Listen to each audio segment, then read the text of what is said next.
many years from now, would you be willing to trade all the days from this day to that for one chance, just one chance, to come back here and tell our enemies that they may take our lives, but they'll never take our freedom!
Okay, it seems we were having some technical difficulties there, but it looks like I am connected. Or at least connected to UCY's Skype. So I should be broadcasting. And I will know if I hear it in my other ear. Because anymore I usually have the network streaming in one ear. Okay, there we are. I hear now. Well, since we had some technical difficulties, I'm not going to do too much rambling here. There's a clip I wanted to play, and this one's from Stefan Molyneux. This one is, he talks about, frustration. He speaks to a listener about his frustrations, and, a lot of it I see play off in alternative media, and it's when someone starts getting notoriety. You see a lot of people start going, okay, now he's mainstream, basically. Instead of really supporting a message, moment someone becomes popular at all, it seems that people start, jumping ship and stop supporting those people. And, I want to go ahead and play this, and we shouldn't have any issues. So, let's go ahead and play this. Stefan Molyneux, Don't Kill Your Conscience. And Molyneux from Free Domain Radio. Hope you're doing well. I'm here with Kirk. And now, Kirk, why do you hate the Free Domain Radio listeners so much? I mean, I love them with all my giant T-Rex beating heart. Why pour the hatred on the listeners so much, even more than me at times? What prompted that for you? Well, it was actually listening, I think it was a few weeks ago now, but I had listened to you, and it was, I think what kind of started it was after you guys had sent out the State of Free Domain Radio, or with the thing Michael had done, basically. To me, it was sort of like a prospectus, is kind of how I saw it, is for, me being a donator and then seeing what has happened and what you guys have accomplished over the past few years and how much the stuff's grown, and I was really excited about that. And then to hear you say that there was a rash of subscriptions that canceled in one of the podcasts, that just kind of bothered me because I don't know, I guess partly as part of donating, I kind of see it as a part of the division of labor, and as me donating and you being a very, very good at what you do is changing the world in that sense. But to think of people when they find out something's doing well, and what to me is doing what I'm donating for, to cancel just is a little frustrating. Yeah, it sort of feels like we're carrying this giant mattress up 90 flights. And suddenly it was like, hey, now we're doing, 2 flights an hour rather than 1. And then people are like, great, well, I guess I don't need to, I don't need to help with this. I'm going to go have a smoke. And they wander off. And it was a little surprising. We thought that it was like saying to people, here's what you've donated for, and here's how we've grown. Isn't that great? And people, I think, were basically like, oh, well, I guess it doesn't need my help anymore. I mean, why give the guy a kidney if he's got 2 functioning kidneys, so to speak? Which I think is sort of missing the point of how little we've penetrated. We've grown like crazy, but relative to the world that we need to talk to as a whole, it's, it's minuscule. Yeah, and I think for me, and then it was, listening a little bit after that too, and it was bringing up, you had talked to us about the people suggesting advertising. And to me, that's right. That frustrates me as well, because I just, to me, that's, I don't know, maybe they just see it differently than I do, but to me, it's like they're not quite getting it. First of all, to me, it's a little bit, I guess, what I'd call passive aggressive.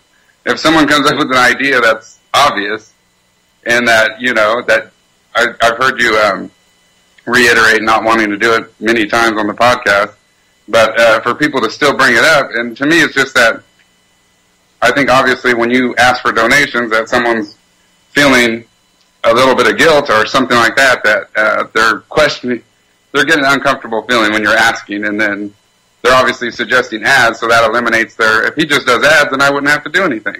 And yeah, then I can watch, and I've got my ad block running, and then my guilt is relieved. And it is, it's tough, because people listen to this show, and I mean they probably do it with other shows too, but people listen to this show, and it sort of reminds me, I don't know if you've ever seen the TV show Dr. Phil. So every now and then I watch a Dr. Phil.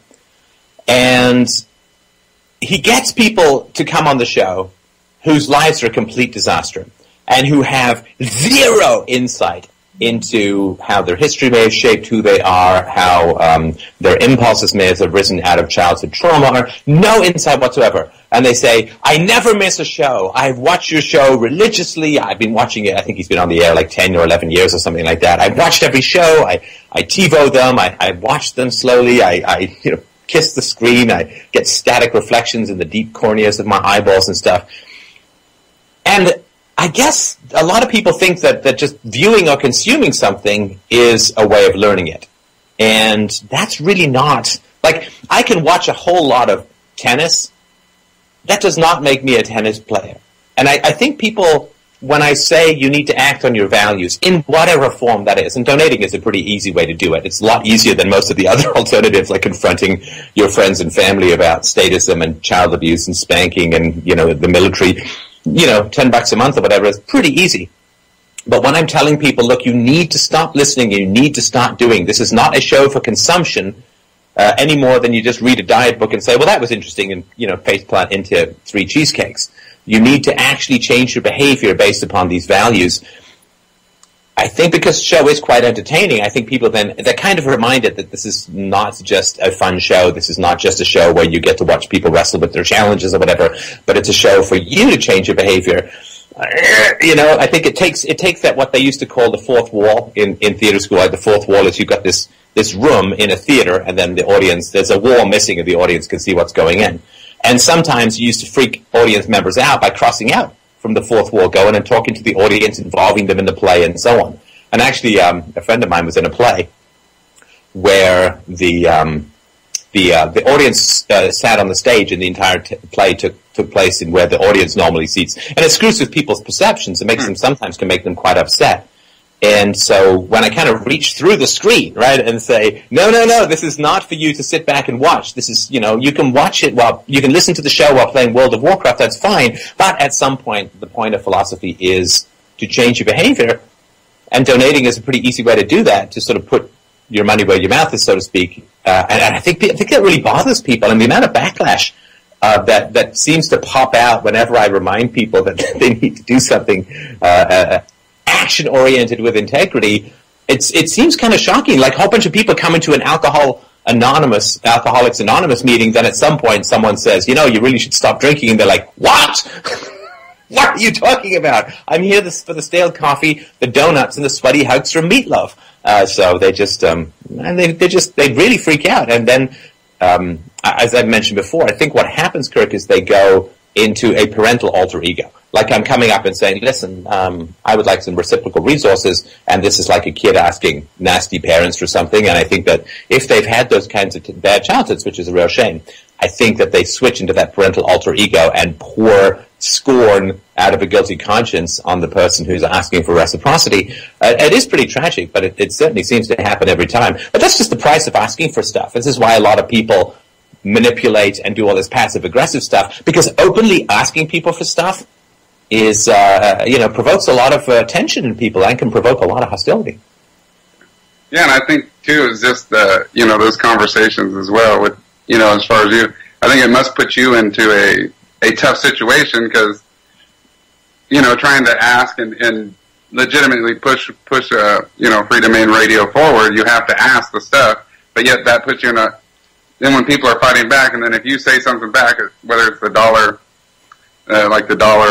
donation thing or something like that, it puts you in a tough spot to, you still need to represent this stuff and actually ask for the stuff, because, you're not going to get things, if you don't ask for it. You have to, be the forefront out there. But then I think that's where it's confusing. I think most people maybe get it confused or something like that. It's like, that it's just for you. It's not like something, more than that is, if you run a business or anything like that, hiring Michael or doing all this stuff, there's a lot of work that goes into that. And I could just, to me, I would feel like in your position too, is like, it's not like you're just asking it just for you, but that's kind of the position they put you in, I guess it seems like. I don't know. Well, I mean, it's for the show, right? I mean, I need food and shelter, but, I mean, as Mike can probably testify, a lot of money. I mean, people donate for, this studio, they donate for the technical equipment, they donate for the travel expenses I sometimes have for speeches, they donate for lighting, for cameras, for audio, for bandwidth, for computers, for research time, for the research time that we pay, for books that I have to buy. I mean, it's, it's not cheap to run the biggest philosophy show around. But people are kind of freaked out by just plain asking. And the other thing, too, is people then, because, I'll pour scorn on someone who sends me $1. I think that's kind of insulting.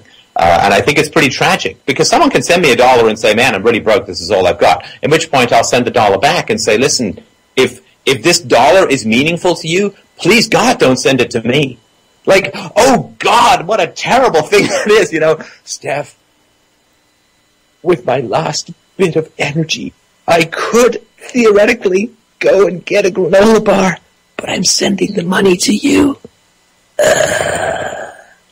And it's like, God, if the $1 is meaningful to you, like if it's a significant portion of your daily food budget, for God's sakes, don't send it to me. I mean, that's not what I want, Well, the starving kid in India is going to die because someone wanted to send $1 to freedom. Like, don't do. So when people say, like, when I made fun of the last guy for the $1 and said, what if that's his last $1? It's like, dude, he's in college and he plays hockey. Do you know how expensive hockey is to play? Like $5,000, $6,000, $7,000 a year. I think he's not starving. If somebody sends me, $1 billion Zimbabwe note that they could otherwise use to get medicine for their child, I will mail it back to them and say, with more money, saying, please don't send it to me. So, but I'll just do the ad thing really briefly because people get confused, right? I want to be in the business of delivering philosophy to the listeners. As soon as I take ads, I am now in the business of delivering listeners to the advertisers. That is not a good thing. I've also talked about, in the show where we talk about you can't invade an anarchic country because it's so dispersed and spread out and there's no central tax base to take over. Because I do stuff that's controversial. When I do stuff that's controversial, people get annoyed. And what do they do to people like Rush Limbaugh? They attack as advertisers, right? And so I don't want to have, 5 advertisers that people can go after and mount campaigns against if they get upset. I like being dispersed and spread out and people not knowing where the money is coming from. I don't want to interrupt the show with advertisements. I just don't. We talk about really intense, deep stuff in this show, and now it's like, I'm sorry that you're sobbing about what happened to you when you were 7, but we really need to hear about some pill that's going to turn your toilet water into a geyser of potable drinking, a potable drinking fountain. You can't. I mean, you can't interrupt that kind of stuff with advertisements. I like doing the Peter Schiff show, but the commercial interruptions are a real challenge. Like 20-30% of the time is commercials. And that's a lot worse for me than, donating $10 a month. So, like anyone who listens to a reasonable amount of material, like let's say that they listen to, let's just say 10 hours. 10 hours a month. That's not much, right? 10 hours a month. And let's say that 30% of that time would otherwise be commercials, which is kind of the ratio in radio. So I'm saving them 3 hours a month. And they're getting 3 hours of great content rather than 3 hours of ads. Or 2 hours or whatever. If someone donates for like $10 a month, that's $3.33 an hour for their time where they get to listen to philosophy rather than ads. I think that's great. So for a wide variety of reasons, it just doesn't. And also, let's say I advertise off YouTube. Well, recently we just got shut down after I came back from a speech in Amsterdam. Okay, so if I'm going to rely on ads, then that's it for my revenue if one place decides to pull me. Even if the advertisers are fine, if one place decides to pull me, whether it's YouTube or whatever, then that's it. Whereas, of course, YouTube can pull me and the income can still continue with people who are... So it's a wide variety of things, but it is annoying. It's the Dunning-Kruger effect. People forget that I've been doing this for like 7 or 8 years, and before that I was an entrepreneur for 15 years. So, basically I've got 20 to 23 years of entrepreneurial experience. I've thought of ads. It's just how do you, it's like some musician who's really great is like, did you ever think of playing for other people? Did you ever think that maybe you could record a video and put it on YouTube? I think that happened to some Bieber fellow. And it's just like, wow, I guess you're right. But everybody wants to be smart, not because they're smart, but because other people just are too dumb to tie their shoes together. Anyway, sorry for the rant, but I wanted to sort of clear that up for people. It's not a model that I feel comfortable with. I always want to be pointed like a salmon in a swift current. I want to be pointed right at the listeners, and that means doing stuff that's meaningful for the listeners and that works and is powerful for the listeners. That's why we do so much call-in stuff. I enjoy it too. And that's why I want the show to be funded by listeners. It is just it keeps it so much cleaner, the whole relationship. And also, I want to bring up too, as far as with the advertisements, is, and maybe this is kind of what I've gotten from it as well, as far as the show listening, is that too, is if you're going to get advertisers in, then if you went to advertisers, your main thing is getting viewers. Is the amount of views, that kind of stuff. That's where you're going to be chasing. That's where you would be chasing to get more money to spread the show. But, a lot of the stuff I know that you're doing, whether it be more newsworthy stuff, I think you guys just did something on Benghazi or something like that. That doesn't mean that you're converting these people that are listening. If you get 1 million views to watch Zimmerman, doesn't mean they're converting over and starting to, get rid of the illusions. They might just be interested and watch the video. And the videos of the call-in shows, one of the reasons we invested so much money in the studio was so that I could easily do video while doing the call-in shows. I simply cannot sit for 3 or 4 hours. It's bad for me, and I don't think as well, so I needed a place where I could sort of walk around. And so one of the reasons we're investing in all of that is to try and up the views of the call-in shows on YouTube. If we just look at the YouTube statistics, the call-in shows seem to be relatively unimportant. They'll get 20,000, maybe 30,000 if it's a big one. But in terms of podcast downloads, they are by far the biggest shows that people listen to. That basically it's a giant call-in show delivery mechanism where they wade through all the other crap just to get. So we get hundreds of thousands of downloads of the call-in shows with 20,000 maybe or 25,000 views on YouTube. And that makes sense, right? It's a 3 or 4 hour show. People are going to sit there and watch a screen for that long and download it and listen to it as they roll around. So again, if we're doing advertisements, then we've got to jam a whole bunch of ads into the podcasts. And those ads, what happens if the company goes out of business? Or what happens if the company says, I don't like your show anymore. You talked about my wife as an estrogen-based parasite. And therefore, we want to pull all of our ads out of your show. They're MP3s. They're embedded in. What are we going to do? Are we going to go back and slice and dice them all up? That will take, I can't even imagine how long that would take. And then do we put other ads in? Or is anyway, it's just crazy. It doesn't work. I guess so sorry, people, suck it up and pay. Or live with a bad conscience, but don't take it out on me that stuff costs money, I guess I wasn't making my point clear, but what I was kind of trying to say is that for, as far as FDR, from what you said, this is what I'm gathering, is that, it's to change the world, stop people from hitting in delusion and that kind of stuff. And I would think that a better marker of that would be donations, people freely donating for shows that are offered for free, than people watching and getting advertisements, just looking at a bunch of views. I know for me, is once I was listened to you, I actually heard you on the Peter Schiff show first, and I started listening. I actually listened to Real-Time Relationships as the first thing. And that's before we did the call-in show, right? You called in with your then fiance. By the way, you did get married, right? So yes, congratulations. That's fantastic. How's it going with that? Just before we move on. It's good. It's good. Okay. Really good. Okay. So sorry, you heard me on the Peter Schiff show, and go on. Yeah. No, but I was saying so. Once I listened to that book, and it's it started making sense to me, and then I, started buying into, or I shouldn't even say buying in, but, it kind of unlocked a new way of thinking for me, is to see kind of the world for the way it really was. And then that's once I saw that, then I kind of saw well, for me, it was following my values would be donating. I think I started out with, with $10 or $20 donation subscription or something like that. and it went up from there. But it's kind of like the more it changed my life, the more I wanted to help others. I guess that's kind of more, and that's the other thing I want to talk about too. Is why I donate is to help others. It's not for me. I mean, once I've listened to some or something like that, but I'm not going to stop donating because if there's shows I'm not going to listen to or something like that, I'm not donating per show. I don't even see it like that. I see it as like, I guess it's for me, it's like having empathy for myself. If someone would have got to my parents or something like that when they were younger, if they had something like this, or, luckily it got to me before I had kids, and, to end that cycle for anyone else. And, I mean, that's really, to me, what's so important. But I think that's a better marker of the success is the donations that you're getting. So I think that, that's going to, relying on donations is going to keep you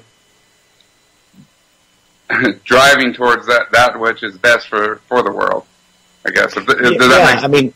I think it makes sense. To some degree, I think you're saying that the donations scale more in terms of how Mike and I can view them and how we view our contribution than an ad. An ad is going to be the same if the person is blown away by the show and it changes their life, then they've watched one ad.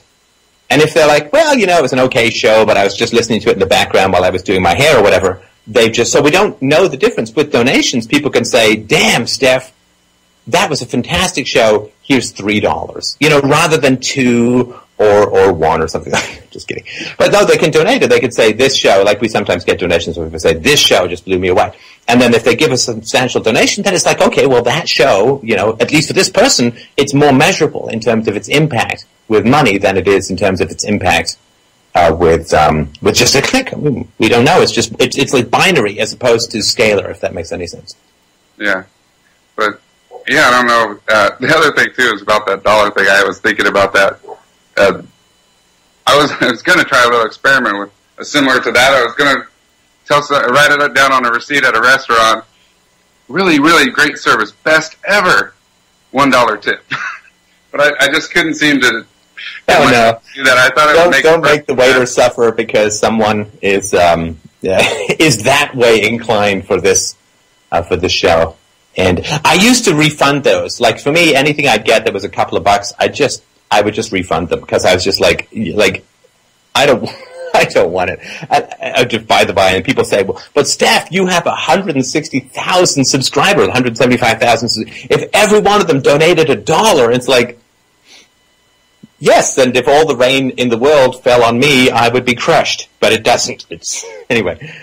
So it does kind of spread out, but I used to refund them, but people then would get really upset and say, oh, my $3 I guess wasn't good enough for him, and they type all over Facebook and all that kind of stuff, and it's like, oh, forget it. It's too much work to refund. I'll just every now and then point it out that because if somebody sends me $1 along with "You changed my life," I mean, it's so not in the other person's shoes yet that I don't actually believe I've changed their life yet. Changed my life would be, a year ago I would have just sent $1 and thought that was great. Now I understand. I empathize with what it's like to be on the receiving end of "You changed my life, here's $1. And so I'm going to just send you a nice note. I would way much better get a nice note than $1. Because people say, oh, man, I don't have much money, and I'm always super polite and thank you, and that's wonderful to hear, and obviously take care of yourself before feeding the internet beast of Free Domain Radio. But it speaks that they still don't get what the show is about if they don't understand what it's like to be on the receiving end of getting a buck while saying, here's my really, really expensive hobby and you changed my life. It means that I haven't actually changed their life. That's kind of why I want to still refund it. Yeah. Yeah, they're kind of telling you with that the show hasn't had the effect that they're saying. And if you don't say something back to that, almost, it's like, it's kind of almost like you're letting it stay. Not that I guess you're obligated to tell them anything. And I mean, what's wrong with the funny thing is, I have this whole book about being honest about your thoughts and feelings in the moment. And you get a donation like that. What's wrong with being honest about my thoughts and feelings in the moment? Yeah. People can just get mad at me. It's like, well, Steph, you shouldn't feel that way. Hey, I stubbed my toe.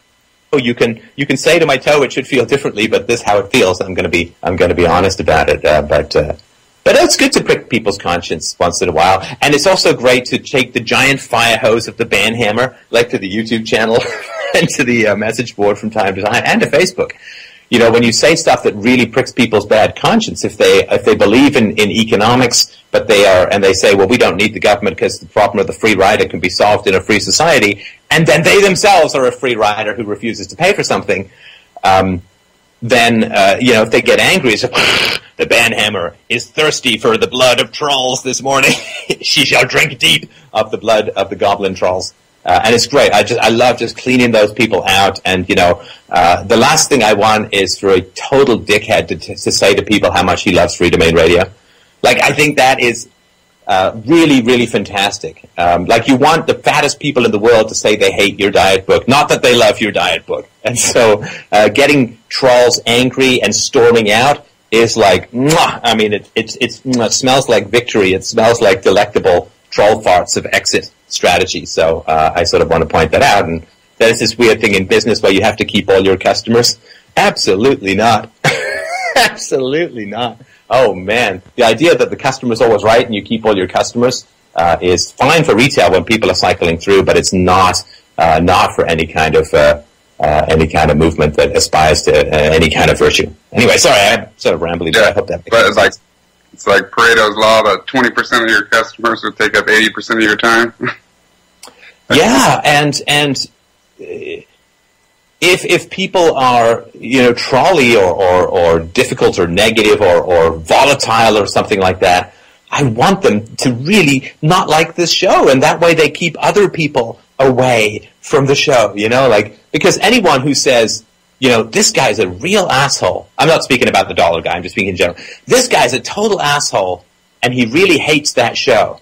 You know, I think I should go check out this show. If assholes hate it, it's got to have something to it. But if he's a complete asshole and he's like, oh, I'm a huge fan of Free Domain Radio, then people are like, oh, no, I don't really, you know. It's not like a movie where you take the $10 from the asshole as much as from the nice guy. That's not, you know, that's not what you want at all. What you want is to, you know, if you know the movie critic is going to hate the movie, you don't let him in, but you don't know he's a movie critic, and you don't know if he's going to hate the movie. But in this kind of thing, keeping people away from the show is, you know, 51-49. 51% we want to bring great people to the show. 49% we want to drive douchebags away from the show. That is essential. And if I was advertising, I wouldn't care. No. Right? If I was advertising, we're like, hey, you know, trolls come, click, you know, heck, no problem, you know, it gets me more money. But with this situation where the quality of the community, the quality of the listenership and so on is really important to especially to donators like yourself, you know, driving people away from the show is almost as important a job as bringing them in. Yeah. And I think the fact that you're doing that and having it free and then taking donations, although even for myself, when I first started donating, it does put you in a weird situation that you're not used to. It's like, oh, here's this for, it's not like, if you had like a subscription and just said, oh, you had to pay this much, it kind of takes the onus off yourself. Like, oh, I don't, you know, okay, I just pay this and we're good. We're equal, right? We're even. Or if it was advertisements, oh, I don't have to pay anything, I just have to watch these ads or whatever. But when you say, here's this, and it's not like a good, like, you know, sometimes they have the donation car washes, so you go there and you're like, well, how much should I donate? You kind of have an idea about what they're expecting or something like that. And you know, it's not their living, right? It's just it's a charity. So it's not like the kids go hungry if you don't give them $10 for the car wash or whatever. Well, and I think that might be some of the thing with Free Domain Radio, because it is such a valuable thing, and I don't know, for me in my life it was, that you kind of never feel, even for me, I never feel quite right about what I'm doing. It's like a thing I have to weigh I'm constantly weighing. It does feel like some pressure in a sense, but to me, I think it's good, because it really makes you accountable to yourself and your values. But it does. Yeah, I mean, I want people to donate because they get it. Yeah. Because they really get what voluntarism is all about. You know, here's the thing, right? So virtuous people, if they know they can shoplift, they won't shoplift. Right? They won't. Like, if you knew for sure, I could go and grab this iPad or this candy bar, walk out of the store and never get caught, a virtuous person will not even be tempted. Not even be tempted. You know, like if I find a cell phone, dial the number here, you know, give it back to you. I don't want a reward or whatever just because I know if I lost my cell phone, blah, blah, blah. I mean, you know, you just do the right thing. And this is sort of a test of people's virtue, which is you can shoplift the shows. There's no security guard. The candy is all out there on the counter. You can go and take it, and you can wander off if you want. But there's a little sign there that says, you know, 50 cents a show, or 50 cents, you know, for a candy bar or whatever. But you can grab them and you can walk out if you want. You can come back later, right? So a virtuous person is like, okay, well, so if that's the deal, right, if this show takes donations, then obviously I will donate. 50 cents a show is very low. Some of the shows are like 3 or 4 hours or whatever. And so this is sort of the question that people ask themselves, is that if there was a store that had a suggested donation for whatever you consume, would you just go in and grab it and run away and sort of, I got some stuff for free? Well, then you're not a good person yet, right? But if you come and you partake and you listen and they keep reminding you in every show, hey, you know, you got to donate, you should really donate, you should really donate. Will you actually do it? Well, it's a store with you know, vague prices and no security guards and everything's out there on the counter, and you leave a tip if you want. If you don't, well, you got to look into your own ethics around that situation, and that's why. But I can't tell people to do it. And the moment I charge them for it, then people just, I've anonymously seeded them. Good luck finding me. You know, forget that, right? That's just an invitation for people to try and mess with your business model. But I know when people donate, if they're long-term listeners and if they're getting real value out of the show, I know, like you, that they get it, right? They're going into a store. The store owner needs to live. He's offering his wares for free. Here's, not for free, but here's a suggested donation. You know, eat what you want, pay on the way out. And if there's a restaurant that says, eat what you want and pay whatever you think it's worth on the way out, here's what we suggest, and you don't pay, and you keep coming back, and you keep eating, and you go out and you don't pay, and you keep coming. I mean, at some point, people got to say, well, I'm listening to a show about ethics, but I'm consuming without reciprocity, and I'm going against the request of the support of the show. And I don't, you know, all I can do is keep making the case. And maybe people have never encountered someone who makes a passionate case without aggression. And maybe they've not come across someone who, like, I don't feel that uncomfortable asking for donations. I mean, God, I was doing sales for 15 years off and on before that, asking for like $1 million for a software package, 50 cents a show. It's nothing. But it's not really up to my level of comfort, right? The important thing is the more money I get, the better quality shows I can produce, the more travel I can do, the more people I can hire to do research, and the quicker we can finish a documentary and the other things that we're working on. And it's not about my level of comfort. It's about, well, every time I do a show, then, you know, 100 people or 1,000 people or whoever knows what the number is will stop hitting their children. So the fact that it may or may not be uncomfortable to me, it's completely irrelevant. I mean, it's completely irrelevant. I mean, if you're running to save someone and you stub your toe a tiny little bit, you stop and say, ooh, my toe, I really, you know, it's like, no, I got to go. My kid is hanging from a bush on a cliff edge, and I got to go and save that person. And you don't really think about your level of comfort, or, you know, whether you stubbed your toe or whether you stumbled a little bit. I mean, you just, because the urgency is that high. And maybe people have not met someone who recognizes the true urgency of the mission. And, you know, I'm sorry if it makes people uncomfortable, but we really have a whole lot of children to save from being yelled at and hit. And I don't, frankly, give a fuck if it makes people uncomfortable. That's the mission. Yeah, and maybe that's part of the thing, is that if they don't see it, they see it more as entertainment and not as like a world-changing type thing. Then those people should, you know, take a fly and get the hell out of here bus. You know, it's like, please do not stick around the show if it's entertainment value only. I would rather cut the show's numbers in half or 3/4 and have the people who are really dedicated. Because, you know, like 4% of people donate to the show, or, you know, depends, you know, it's how you measure it or whatever, but it's definitely low to mid single digits. So, you know, we could cut the show by like 90% of listeners and still have the same income. And I think that, you know, if I could sort of snap my fingers and do that, I'd be sorely tempted. Of course, the goal is that some of the other people are just starting out. They're just listening. Maybe they've never heard a donation request, although it's in almost every show. It's in almost every outro, and it's definitely in the low bar for every video. And So yeah, people are just cruising along, and maybe they just haven't kind of got round to it, or they haven't really tried to implement the values, the sort of the RTR stuff, the honesty stuff, the integrity stuff. But yeah, the people who are just like, hey, that guy makes some funny jokes. It's like, please go see a comedian who's not invested in virtue, because I don't want people orbiting at that distance. It's bad for the whole solar system. Yeah, it's kind of amazing to imagine like only like 4%, but it would seem hard for me to believe. I guess it's kind of dumbfounding to me to listening to these call-in shows and imagining the stuff that people are getting to talk about and kind of trying to change in their lives is like it's so.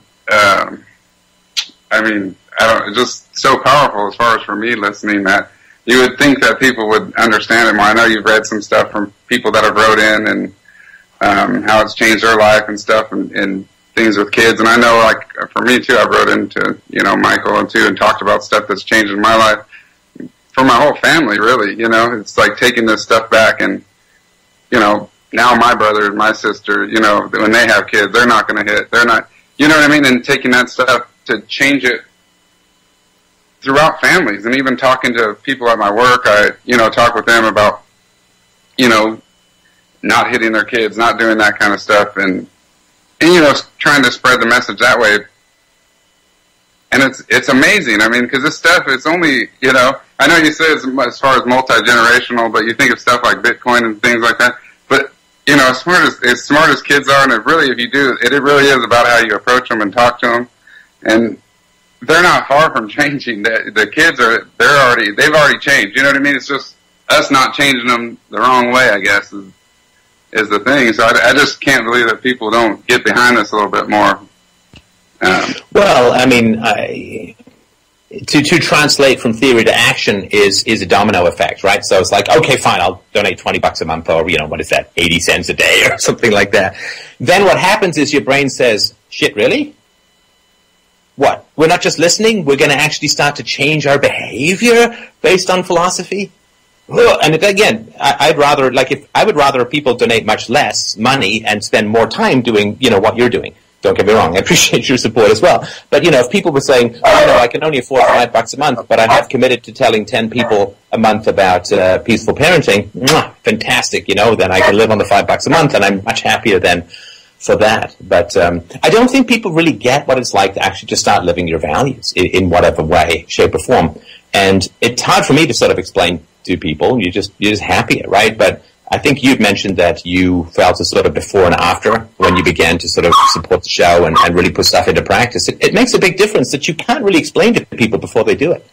I guess I was kind of talking about the transitions I went through since I started donating, and that, like I was saying about it being something that's kind of up to your conscience, and that there was times where I felt like I wanted to quit donating, and I was saying it had nothing to do with the show or anything that was going on, not that the show wasn't good or anything like that, but I don't know, it's just like a weird, it was just like a weird relationship for me to myself, like donating to I don't know if it was like doing good or following my values, but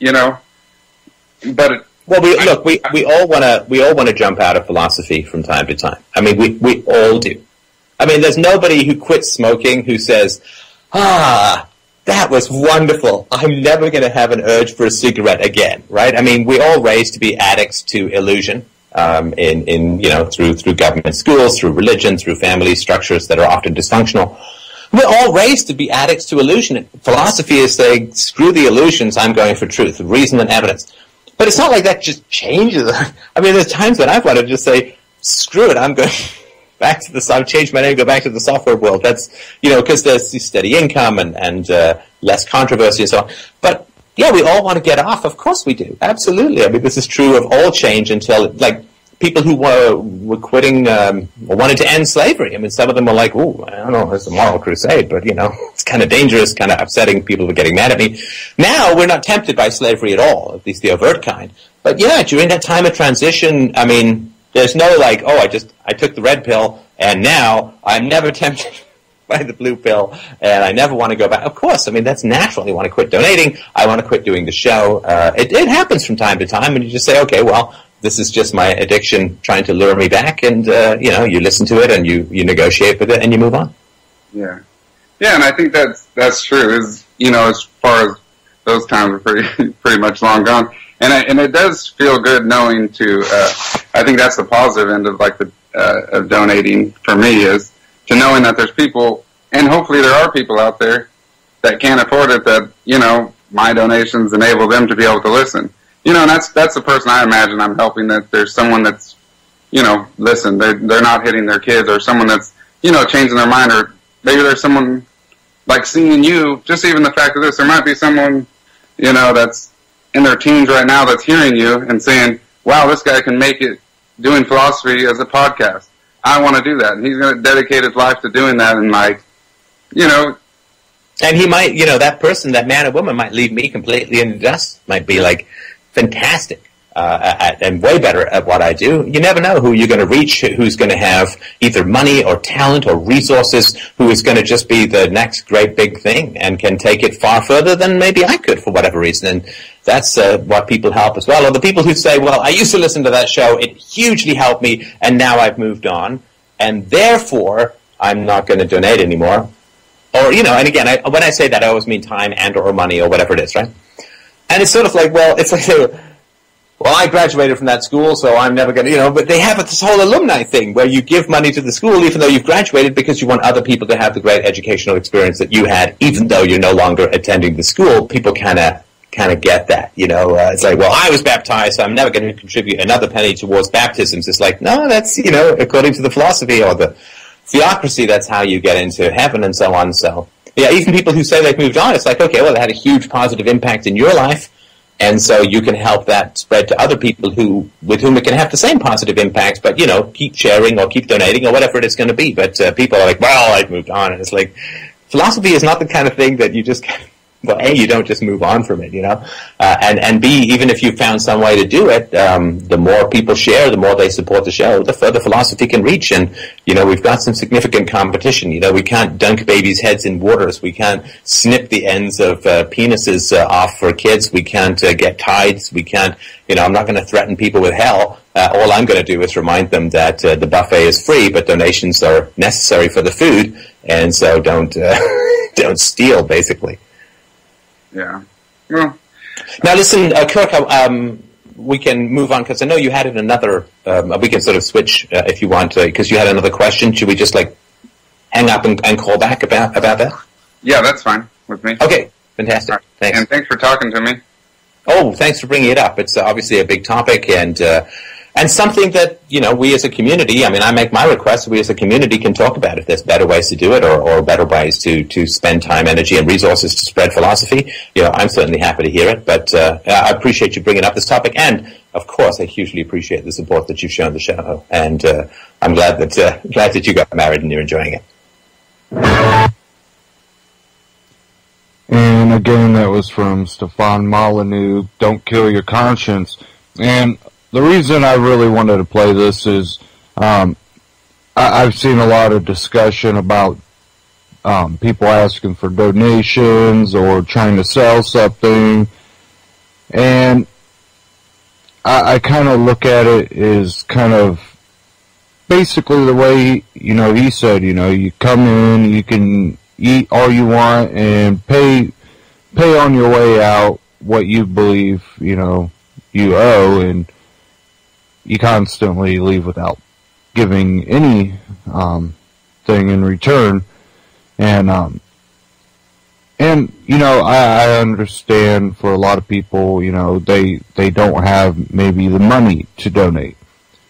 Well, another way you show the support is you spread the word and you share. And, I look at UCY.TV and having this platform that I and the other hosts here do not have to pay and don't get paid to be on. We get the opportunity. Jules has put all of her time and effort in making this network and giving us all the hosts here a platform to speak on.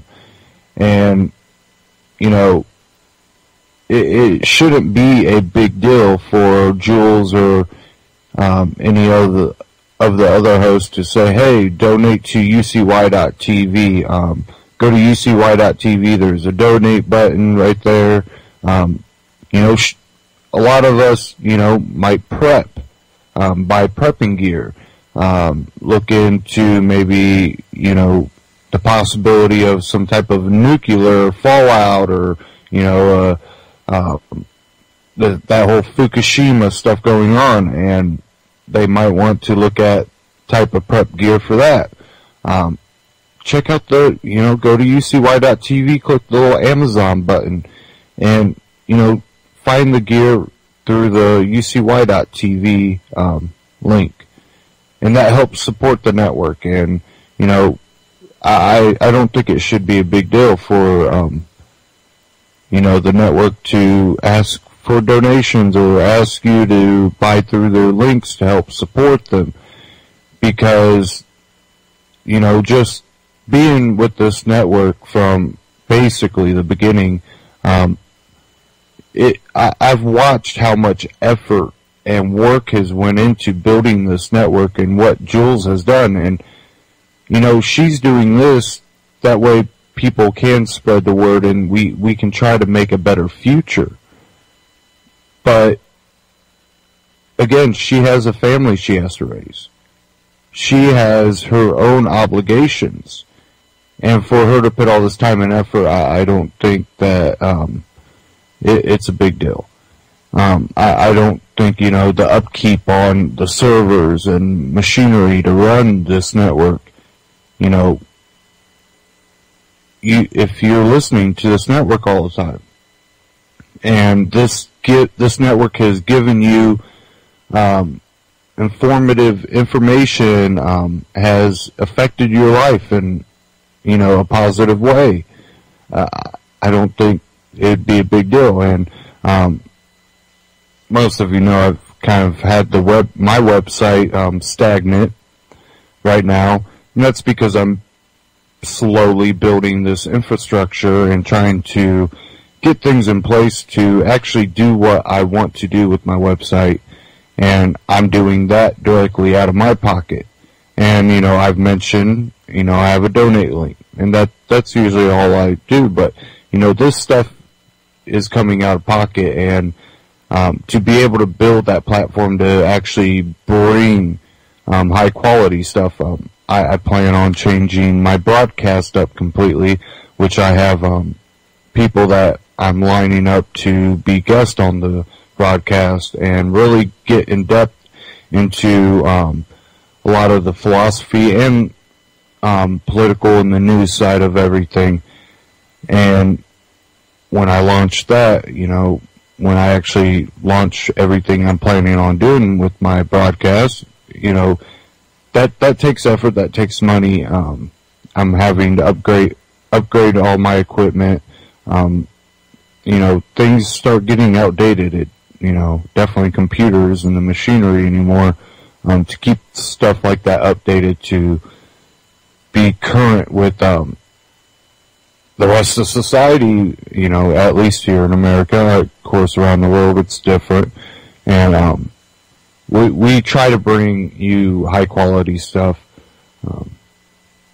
I haven't had guests on for a while, except for, you know, I've had some other hosts here, Vince, which I noticed he kind of promoted that my broadcast was coming up tonight. So thank you, Vince, for that. Had some of the other hosts here call in, and some of the listeners call in, and I definitely want to make my broadcast more interactive with the audience and bring a lot more guests on. And, you know, again, you know, donate to UCY.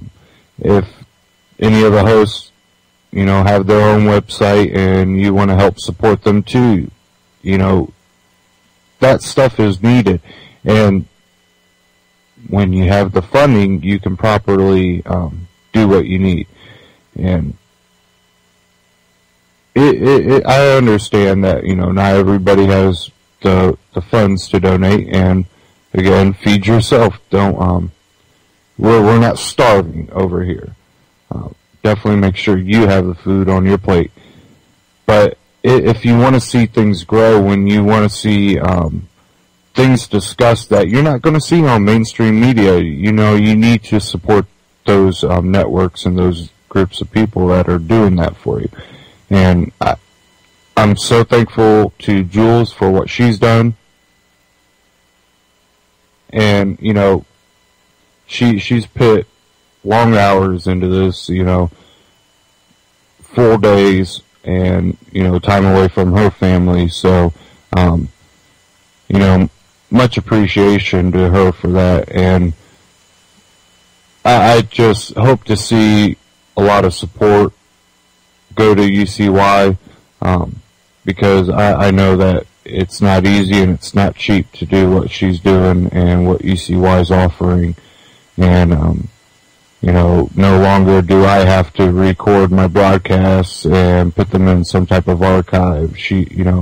This whole infrastructure she's came up with, and, again, shout out to Jules. I am going to get into some news here. And,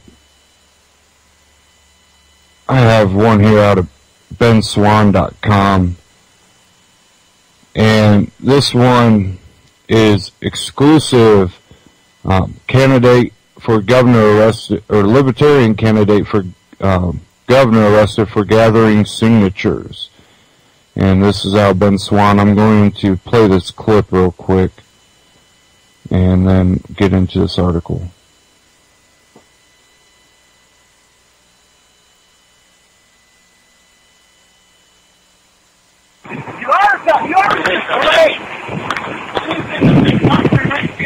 Okay, they're sticking in. I am 10 feet, 15 feet. I'll give you space. They're handcuffing him and sticking him in the back of a SUV, a police SUV. Fucked up. That's fucked up, guys. I'll take these cuffs off and come down. You gonna come down? Calm down. You weren't 5 minutes ago. Please take that cuff off my wrist. You're freaking my wrist. They got his wrist twisted, almost putting his palm back onto his back. I'll give you space if you gave us space. I think I need to get that. Cuff my hand. Stand in your pocket. Get in the car and sit down. Why do you arrest me? Get in the car and sit down. Why do I have to get in the car and sit down? What are you arresting him for? What are you arresting him for? Back up. I'm asking, what are you arresting him for? You can be in the car too. What are you doing? I'm asking, what are you arresting him for? What is your cause? I simply told him you can't advertise in the park. You need a permit for it. There's a no free speech in public spaces. Is this a no free speech zone? He's gathering signatures, libertarian candidate for governor, and they try to tell him that that's advertising and that he needs a permit to advertise. Completely a power trip right there. Untrue.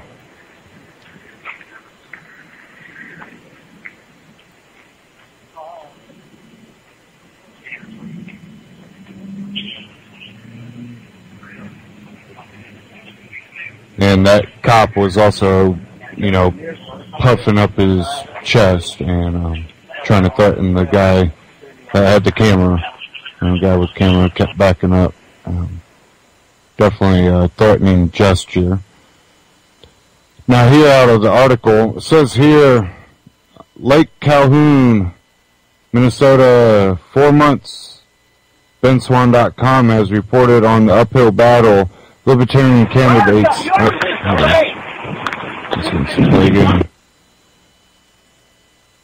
Says the uphill battles libertarian candidates face when trying to obtain ballot access, including Ohio gubernatorial candidate Charlie Earl being kicked off the ballot 3 times in this election cycle, or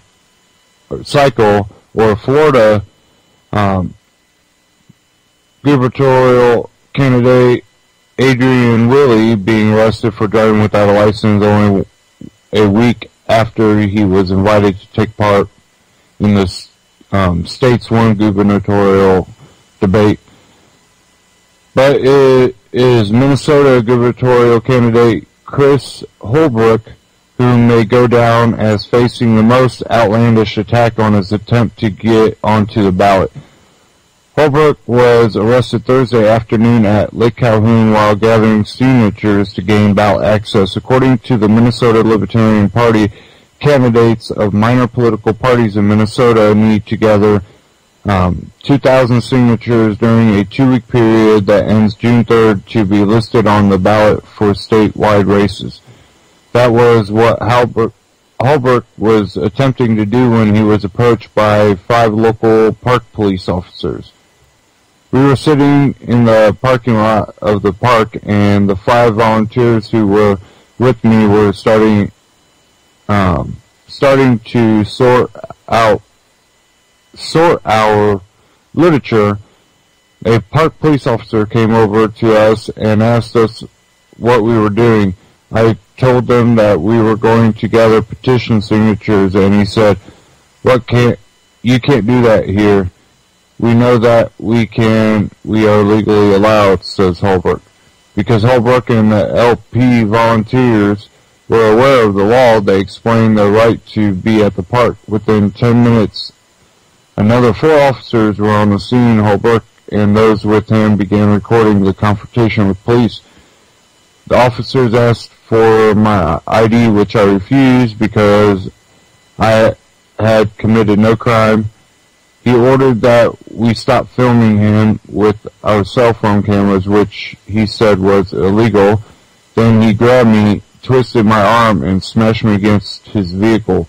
Holbrook says that his shoulder was wrenched and injured, and the handcuffs actually cut through the skin and Holbrook's arm, causing it to begin bleeding. Ultimately, the arresting officer charged Holbrook for selling and marketing in a public space without a permit. That, of course, was an inaccurate charge. Non-commercial activity is permitted, and petition gathering falls under that heading. Petition is not considered advertising and is a protected activity under Minnesota and Minneapolis law. PB 215, use of parks, parkways, and waters for financial gain. Petitioning is not commercial activity. And that's in parentheses. PB 236, administrative offense only, not an arrestable offense. Minneapolis Code of Ordinance, Title 13, Chapter 332.20.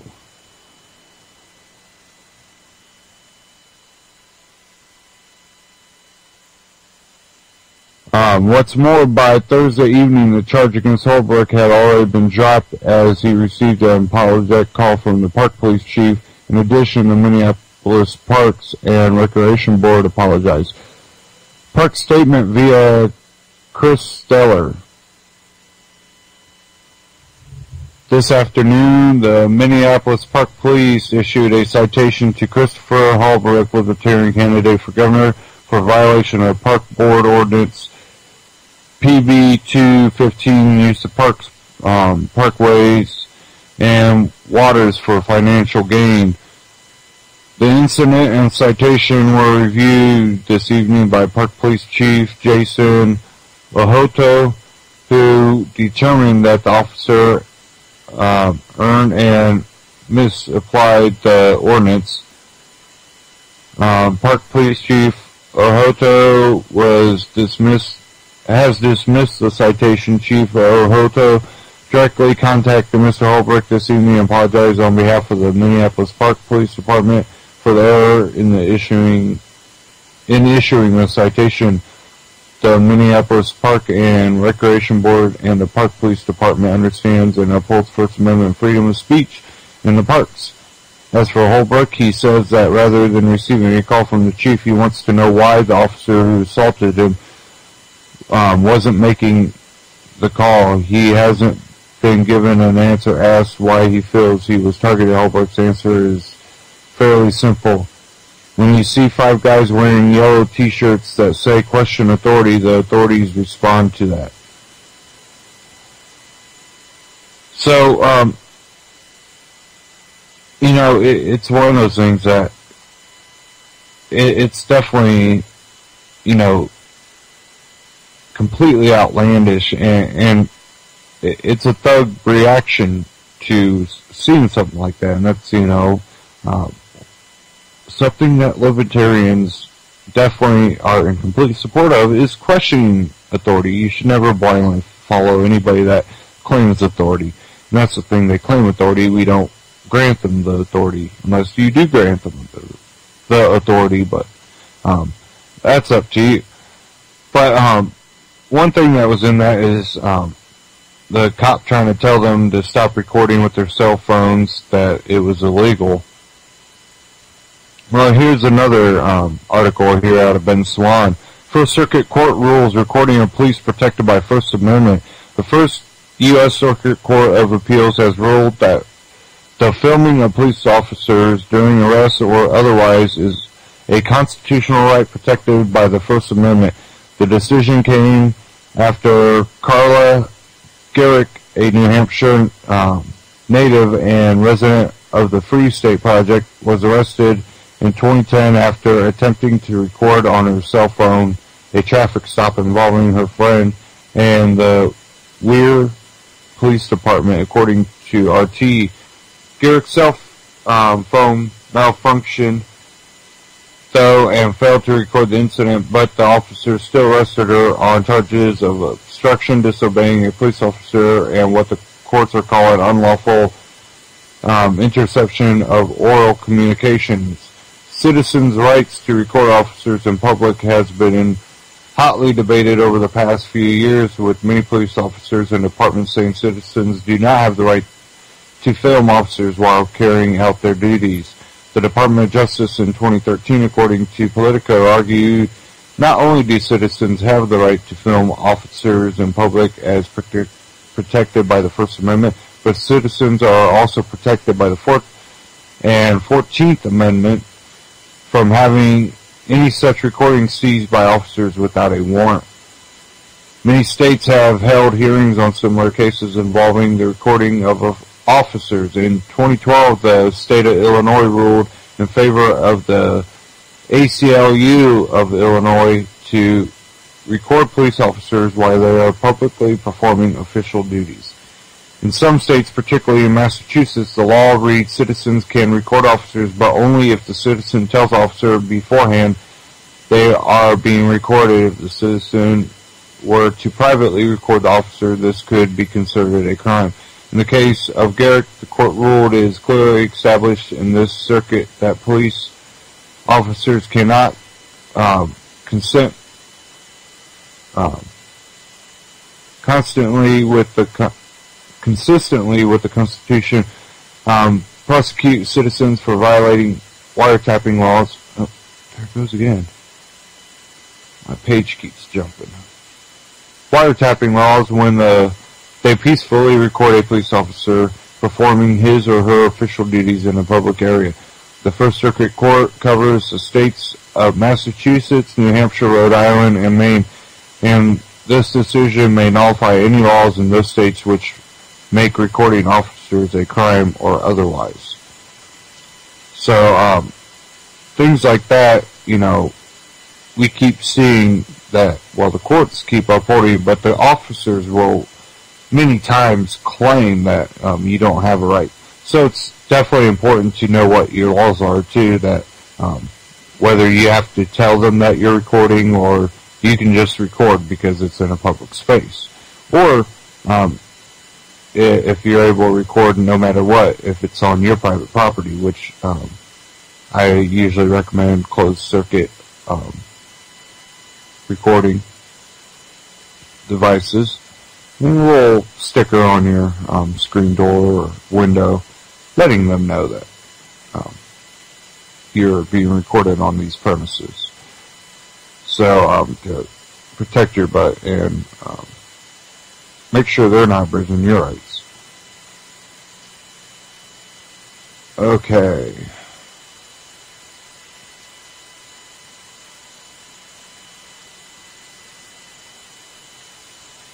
Give me a second here.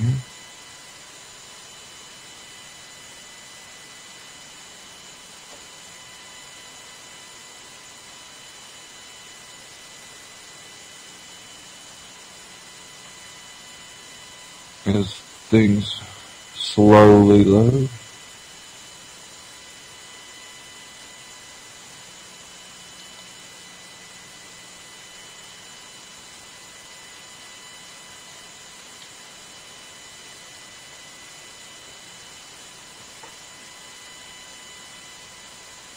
Might have to restart my browser here.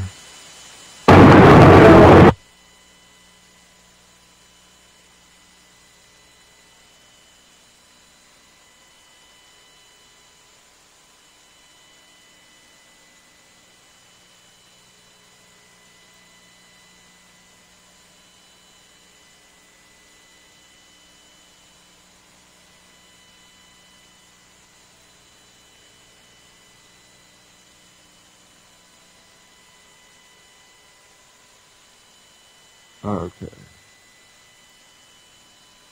Sorry, I had to restart my browser there. Everything started loading extremely slow.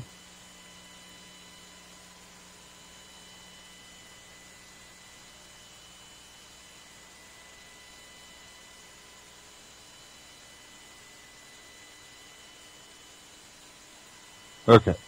I'm going to play a clip here. This one, to change the world, disregard Admiral McRaven. And this is from Adam Kokesh. There's a video going around YouTube right now. University of Texas at Austin, 2014, commencement address, Admiral William H. McRaven. And it's got over 1 million views, tons of shares, lots of likes. People are just really excited about this video. And it's a pretty good commencement speech, really. Got to hand it to the guy. Very smooth, eloquent speaker. Clearly, his military training has at least given him that much. And he is able to deliver a very complete set of life-guiding principles. Very, simple, straightforward, boilerplate kind of stuff. All wrapped in the wonderful storytelling of a former this guy who's gone through all the Naval SEAL training and is, a Navy officer and, wants to, promote militarism and all of the wonderful machismo that goes along with that.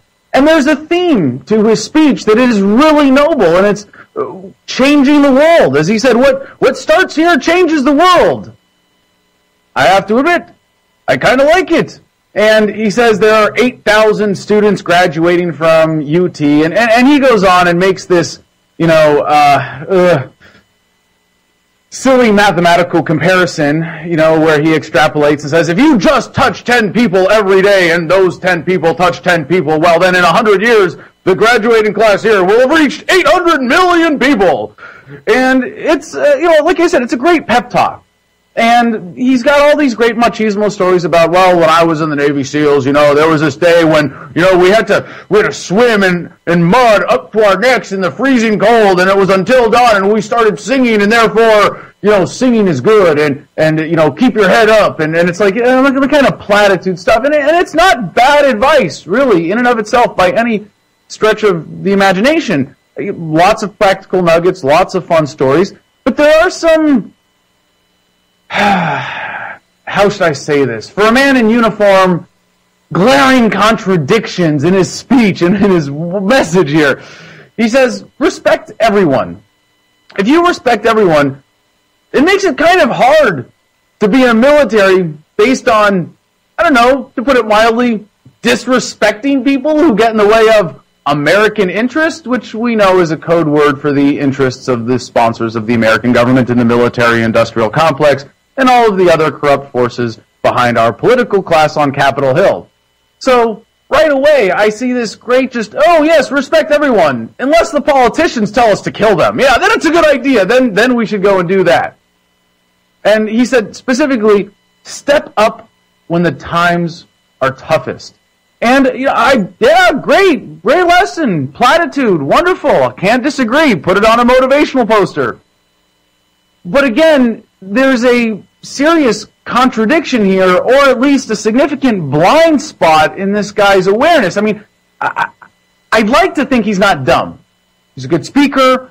It seems like he wrote the speech himself. Sounds pretty smart. Graduated from UT, commissioned into the Navy, passed the SEAL training, which is no small feat, both physically, emotionally, psychologically, mentally. I mean, all of those things are tested. They really do weed out anybody who can't hack it in the SEALs, and it's an extremely high standard. But the reason I have to think that he's either dumb, blind, or a coward, or some combination of these, is because I can tell you from my personal experience in the Marines, the toughest times that every soldier faces are the moments when he looks back over his shoulder, or looks back at the politicians or the generals behind him, and thinks, maybe these guys are full of crap, and I shouldn't be risking my life to make these rich pricks richer. Yeah, maybe that's a bad idea. And I don't think that Admiral McRaven, again, is so dumb or blind or not paying attention to the news that he's unaware of this reality, that he's unaware of the fact that that war is a racket, that our military is not really doing anything to keep this country safer. It's just serving the special interests of government. That, I mean, at best, it's incredibly corrupt, and for the longest time, at very least, going back to when General Eisenhower warned us in his farewell address of the military-industrial complex. The military-industrial complex has been largely the primary determinant of our foreign policy. I mean, along with the Israel lobby and so many other corrupt banking forces. Yeah, so I don't think that that's the case with Admiral McRaven here. But this is the point. When you look over your shoulder as a soldier and you're about to face, you have an enemy who wants to kill you. And in the case of Iraq and Afghanistan, it's because they're defending their country. And you have to wonder, like, geez, well, if that's the case, why am I here? And you look back over your shoulder, and you look at the commanders, you look at the politicians, and that is the point at which nearly every single soldier fails to step up and face the truth. Fails to, as McRaven said, step up when the times are toughest. And instead, cowardly plunges into battle in order to escape the more difficult fight. Yeah, that's right. Going into combat does not make you brave. It might mean you have a death wish. It might mean that you acknowledge the risks of combat and you think it's worth it, which means you're just stupid. It could be that you've been completely lied to and misled. But either way, we know that serving honorably means finding a better way to help people than killing strangers for politicians. So, it is cowardly to simply say, you know what, I'm just going to do what society tells me to do. Maybe I'll get a nice blowjob and, I'll get a medal on my chest when I get home and I'll get a pension and, oh yeah, the VA will take care of me if I get injured. Yeah, trust the government. Yeah, that's pretty cowardly to not face up to the contradiction that you know is in that, in going to war, in fighting to kill and die as a poor man to make rich men richer. Really, it's cowardly. And he also said, face down the bullies. It was a very specific, that was the line in McRaven's speech. Every government is by definition a bully, and every soldier is a paid killer for politicians. You want to face down the bully? Holy crap. If the troops defended freedom, they'd be attacking the government. They would be fighting for freedom here at home. They would be attacking the bully that is government. And what is a bully? Someone who intimidates people to get them to change their behavior, to bend to their will, to cause them pain and distress. Everything government does is based on bullying and threatening consequences. If you don't go along, if you don't obey the authorities, at best you get locked in a cage. At worst, if you resist that kidnapping, you get shot. So, soldiers and Admiral McRaven himself might have been duped into thinking that he's fighting all these bullies around the world, but deep down, Admiral, you know better. So his theme was making the world a better place. And he spent most of the speech saying, see how tough we are in the SEALs? See how hard we work? And what's really sad is that the most important thing he could be doing to make the world a better place would be to challenge what is at best overblown and, I would argue, entirely unnecessary militarism. Yeah. That we think the military is keeping us safer, that we think we need this ridiculous buildup of arms in order to defend this country from some existential threat of terror. Be afraid, be very afraid. And I'm at a loss for words hearing an admiral saying, yes, it's time to change the world and make it a better place, and so follow these platitudes.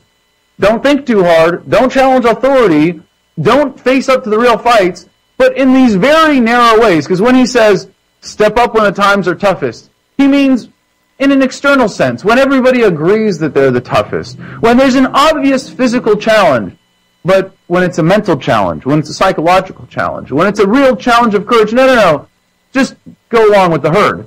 Face down the bullies. Well, face down the little bullies that government identifies, that it points out through its politicians. Yeah, let's face down those bullies, but not the real big bullies. Let the big bullies run all over us all day long. Yeah, let the government run roughshod over America. Not a big deal.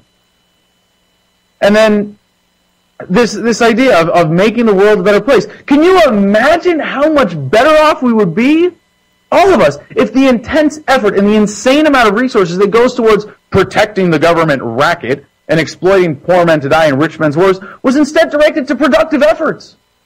I mean, holy crap, the SEALs, amazing men, really, incredible intelligence, talent, a certain kind of courage, just physical ability, unbelievable, really, the best of the best, in their way, absolutely. I'm not trying to debate that. But holy crap, how misguided are they?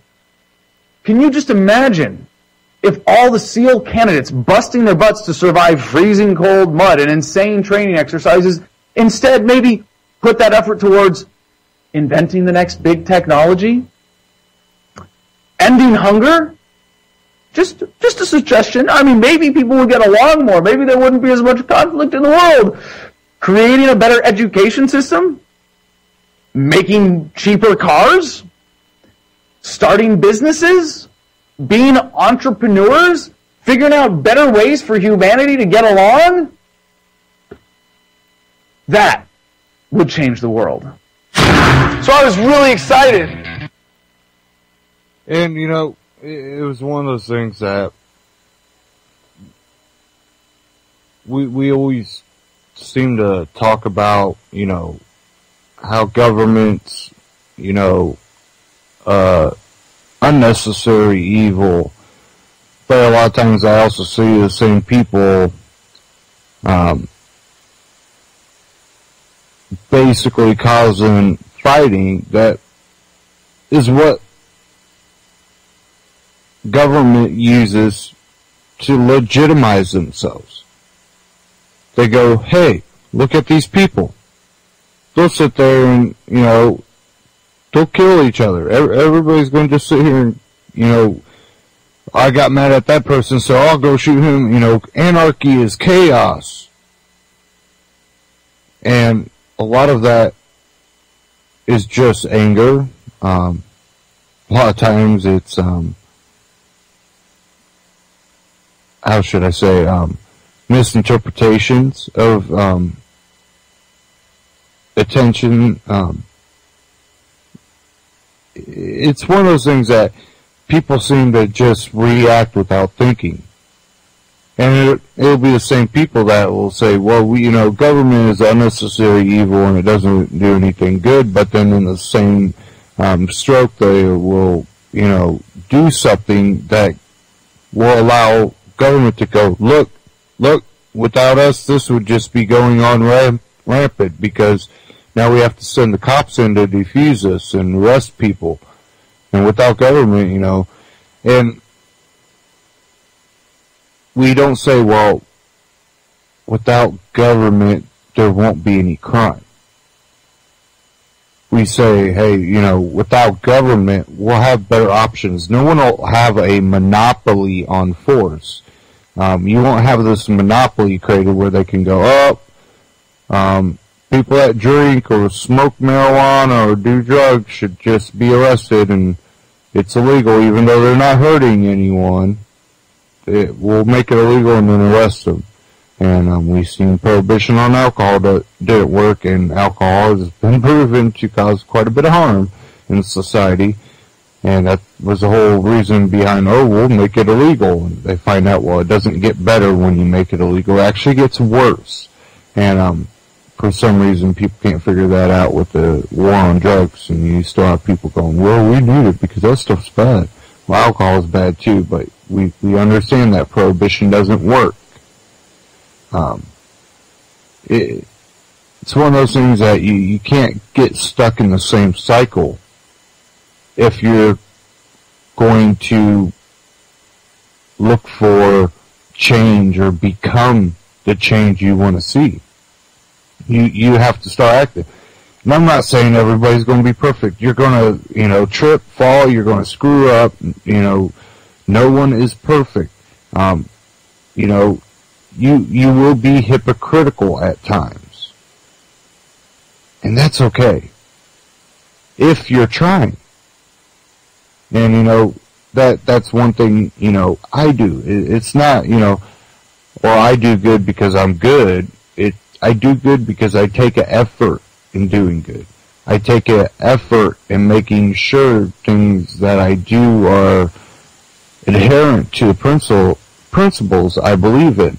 And, that having that character, but that doesn't mean I'm perfect.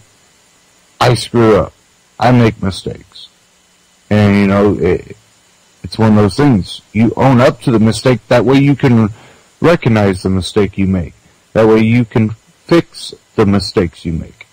And, when I look at a lot of alternative media and, and then you go to Facebook or Twitter and or YouTube especially, and you start looking at the comments that are negative. And a lot of times it's straw man arguments. And a lot of times it seems to be, well, he talks about this, but he did this in this one video or said this in that one video. So you're going to call out the one time that he wasn't perfect. We still have to recognize that even, alternative media personalities, a radio host, and everybody's going to make a mistake. And you make mistakes in your life. We got to stop having this unrealistic look that, well, because they're a host, they got to be perfect. They can't make mistakes. Because then you're pitting them to a level that they'll never be able to reach. Because they are human. And I think in the long run, too, what that does to you mentally, when you start putting these people at that level, what happens to you mentally is you start trying to put yourself at a higher than realistic level. In the next 10 years, I need to be a millionaire. Well, if you have to first gauge, is that a realistic view? Do you have a plan? Oh, I don't have a plan to make $1 million in the next 10 years. Well, then make your goal.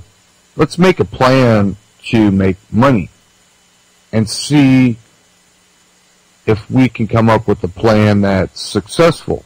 Okay, now you made a successful plan that because you've written out that plan, you've executed that plan. Now you can look at your revenues and go, well, okay, within the next 10 years at this progress, even if I have hiccups along the way, I can look at a realistic view of 15 years. I'll be able to make, have in reserve that $1 million. don't make the unrealistic views for yourself that you're just going to come out of the gate one day and be successful. That no matter what you do, that right out of the gate you're going to start off and just start making it. It takes work, no matter what you do. It takes work, it takes time, it takes years, it takes planning. And to set unrealistic goals for yourself, I think is what causes people to lose that lack of enthusiasm, that lack of creativity, that they lose that drive to keep moving on. But if you're setting those realistic views for yourself and you achieve those goals and you make it a step system where you continually, once you reach that goal, you make some more goals that are in a realistic viewpoint. Something that you know that if you go out there and bust your butt, you can accomplish these. It allows you to better plan, it allows you to better succeed. So it's one of those things that you really have to, whether it's looking at yourself or looking at anybody maybe in the public arena, definitely, a lot of these startup alternative medias, radio networks that are starting up, a lot of these people started off on YouTube. They don't have any professional experience doing this.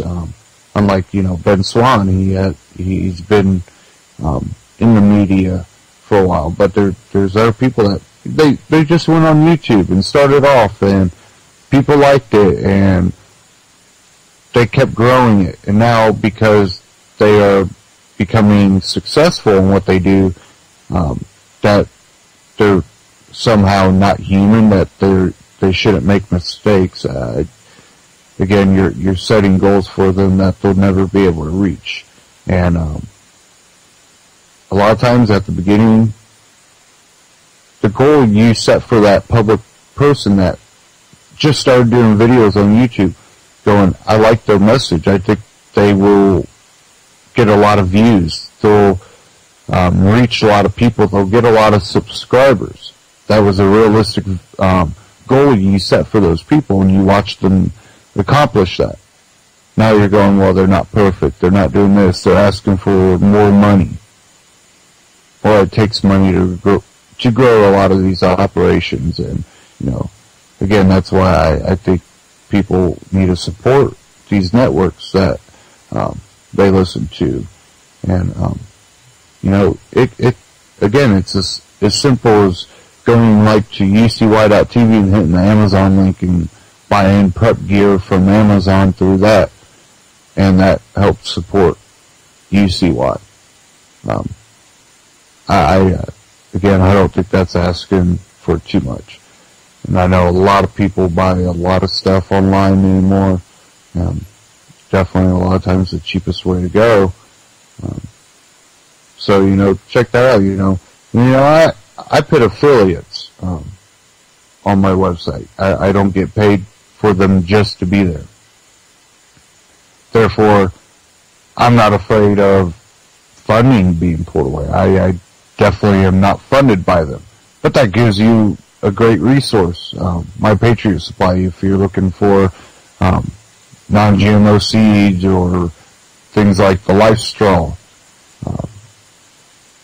it can help me out. And if I grow and my followers grow, and doing things as simple as that allows you to help fund it without me being obligated to some advertiser, because I'm not funded by the advertiser. I'm funded by people that go, hey, I like that non-GMO seeds, and I like Anti-Tyranny news, so I'm going to buy my seeds too.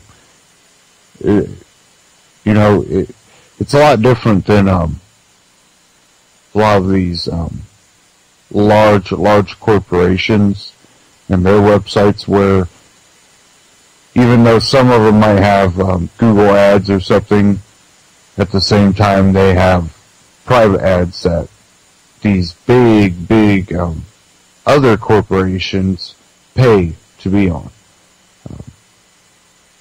They are the drivers of the funding. Look at, MSNBC and all these big corporate news, that they're losing viewers at a pretty staggering rate. You start looking at what some of these shows are bringing in for viewership, and you're like, wow, these news corporations aren't doing good. Well, how are they even operating with that type of viewership? Well, it's because they got a lot of major corporate advertisers. Same advertisers that a lot of activists seem to be fighting against. Therefore, that might also be why the news doesn't cover a lot of topics. Because they're funded by those same companies.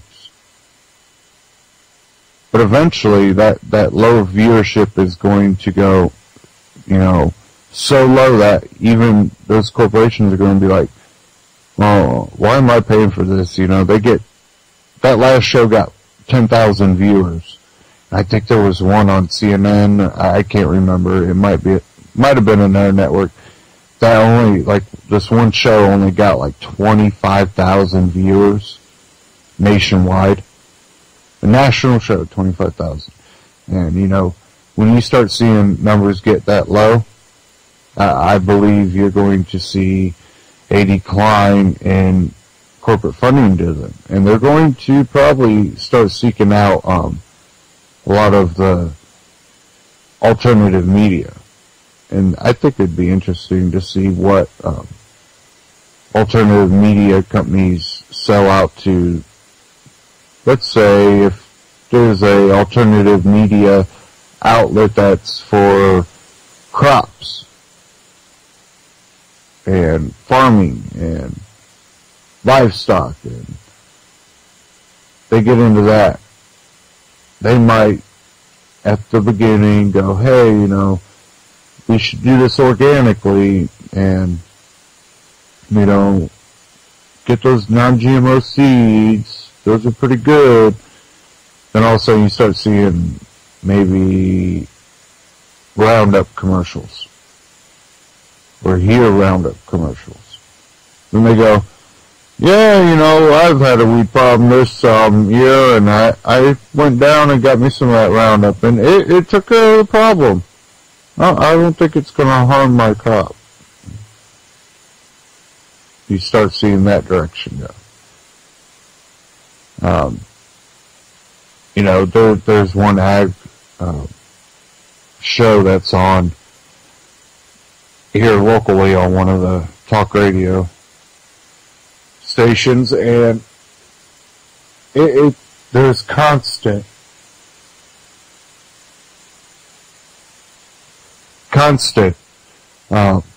advertising going on this.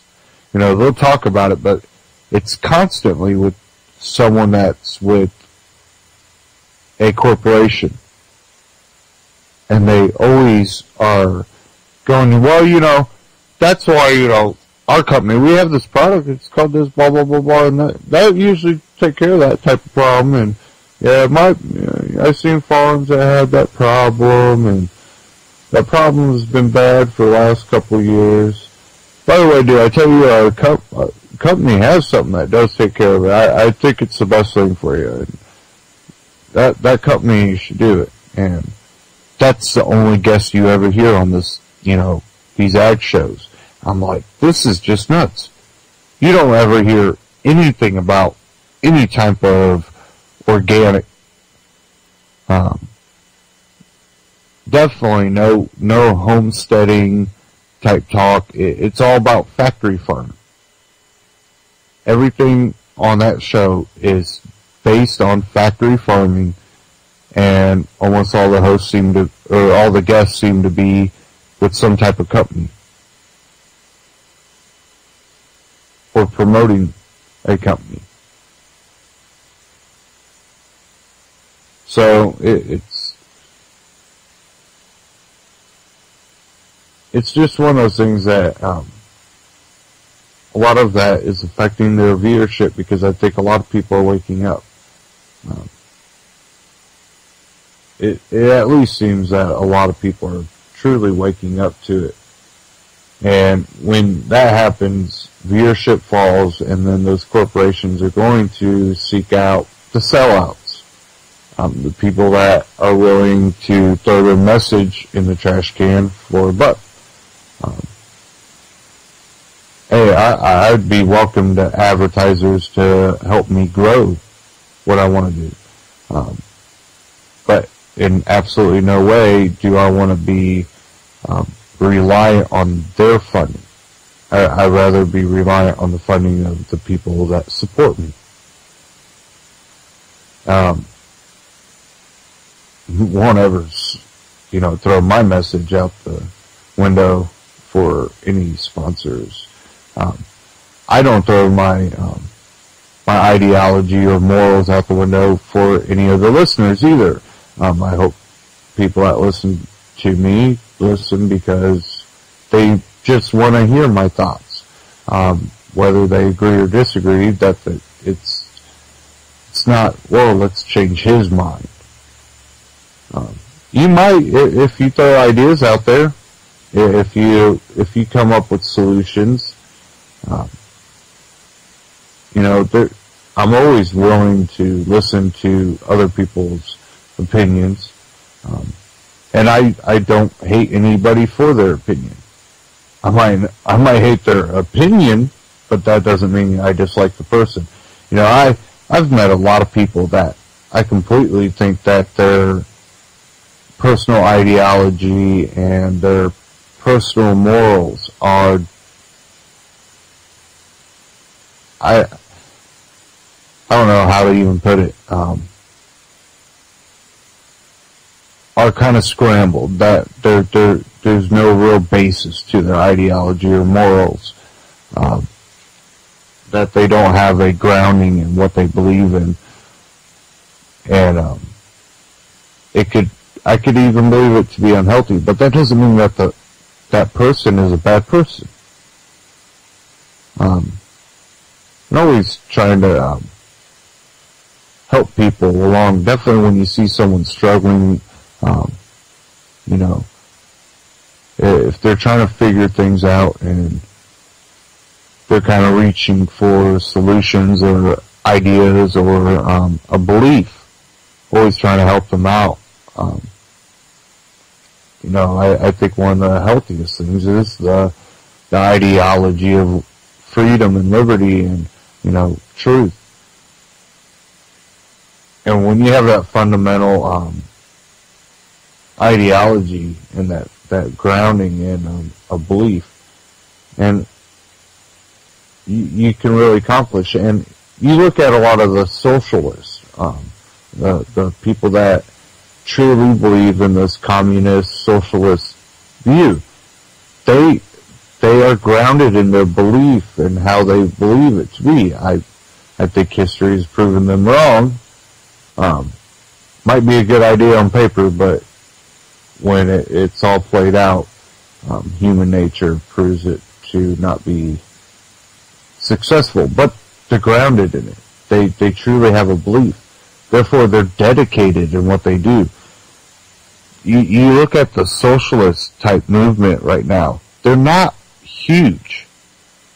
I think we have a we have a misconception that the socialist movement is so extremely huge. I don't think so. I think they're just dedicated. They're grounded in their belief. They're dedicated to what they believe in, and they're willing to work at it.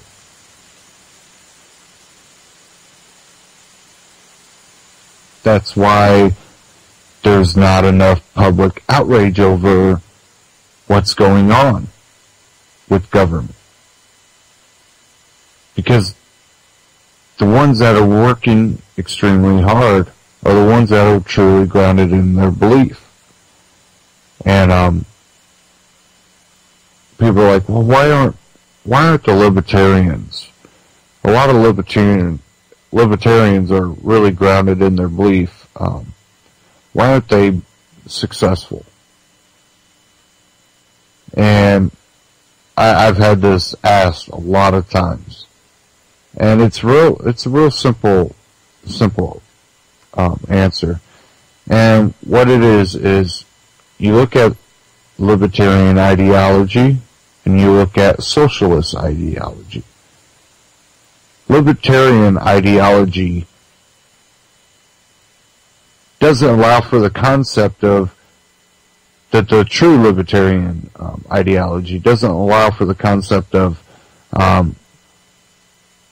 being able to have 51% of a populace vote the other 49% of the populace into any type of authority system. You can't, morally, you can't go in and go, well, I have authority over you because 51% of the populace says I do. So I can make the laws and restrict your ability. They don't believe it. Socialists believe that, oh, yeah, the majority does have the right to rule over the minority. Because we have to do what society needs us to do for the greater good of the community. I think voluntarist interaction with each other, I think that's actually the best way to achieve that type of community, because people need help, and I think one thing that socialism and all that does is actually drive people away from each other. You don't see neighbors really hanging out with neighbors all the time anymore. You don't see the block parties or the barbecues with multiple neighbors anymore. You don't see that type of interaction with each other. Definitely with the electronics nowadays too, has even made it worse. You can have a room full of people, and almost all of them will be looking down at a mobile device, ignoring each other.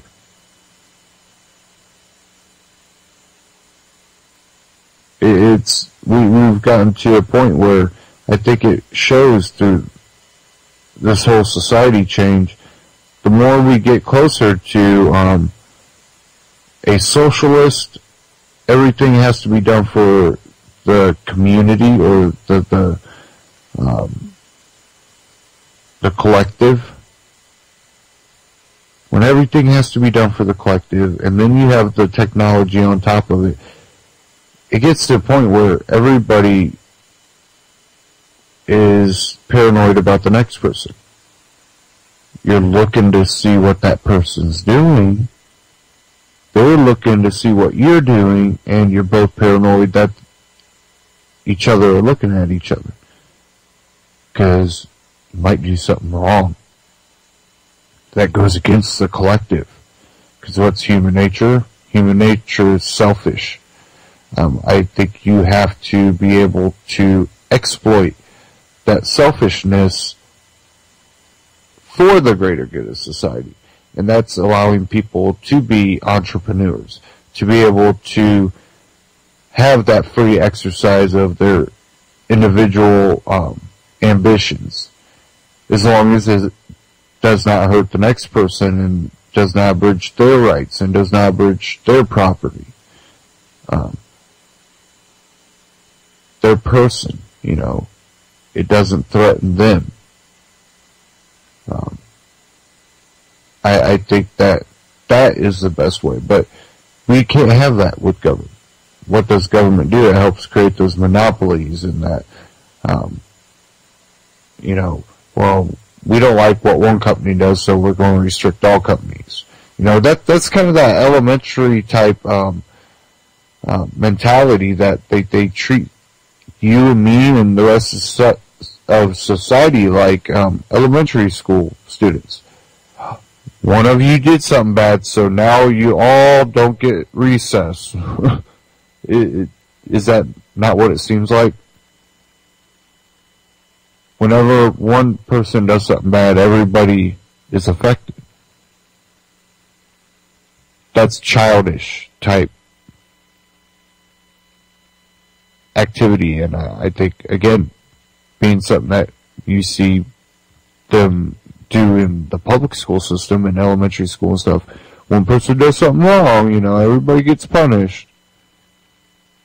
It's that way of mentally getting them prepared for that collective.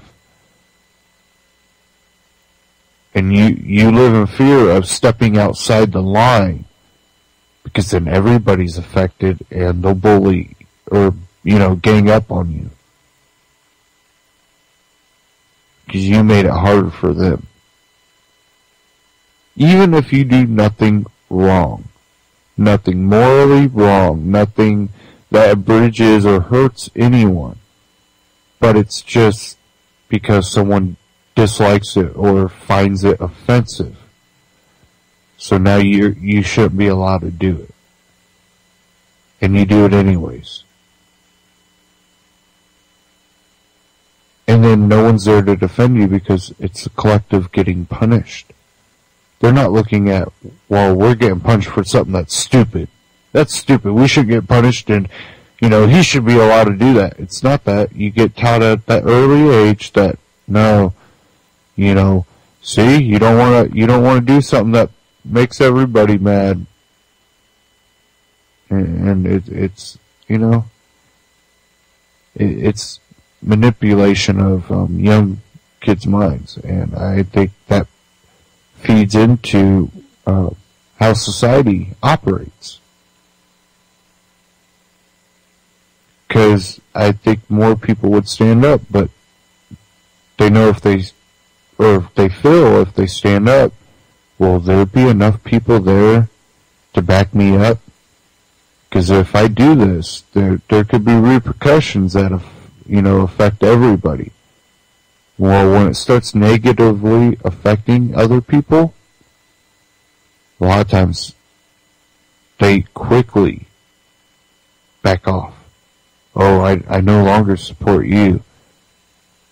Not because I disagree with what you're doing or what you're saying, but because it's being looked at in a negative light. And it's being portrayed as something extremely negative. I just can't be associated with that. That'll hurt me. So I can't back you up on this. I think you probably see a lot of that going on in the past year.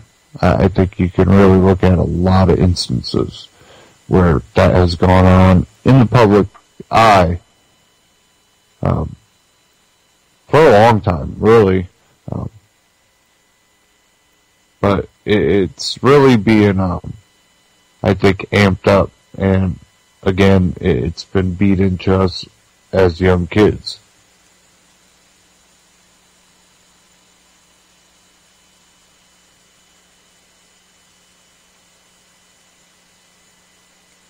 Okay, let's see what the clock's running. We're getting close here to the end.